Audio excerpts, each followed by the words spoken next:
Hi guys, ayan, Friday today and then walang pasok ang mga estudyante dito sa amin ngayon. Kaya kaya late na kami natulog ni Adriel kagabi.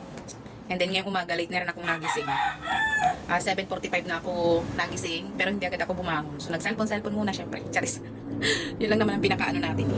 So ayan, kagigising ko lang, wala pa akong hilamos. And then maghihilamos ako gamit itong si You Glow Babe.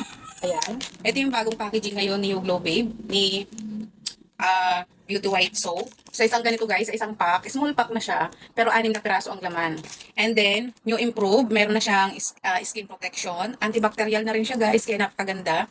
Pero syempre, micro-peeling pa rin siya guys. Ang ganda. So, mag-iingat tayo guys sa pagbili nitong sabon na to dahil napakaganda niya, kaya naman ginagaya-gaya. Hindi nila kayang gayahin to guys. Tapos, napakabait pa ng owner nitong si Beauty White Soap, itong si Yo Glow Babe. Yan, napakaganda nito guys. Dito nawala ang aking mga pimples. And kung makikita nyo, may mga pinagdaanan ng pimples ang aking face lock. So maghihilamos tayo. Sa bawat isang ganito guys, meron na siyang 70 grams. Yan, mag-ano tayo. Bango. Ang bango nito. Mas gusto ko yung amoy nito ngayon guys. Mabango siya. So ayan ang laman. Ayan. Meron pa akong 5 piraso. Pero yung isa ay padadala ko sa aking sister. Bye! Maghilamos muna ako. Bye na rin kayo nito guys. Ang ganda nito. Lalo na pag may mga pimples kayo.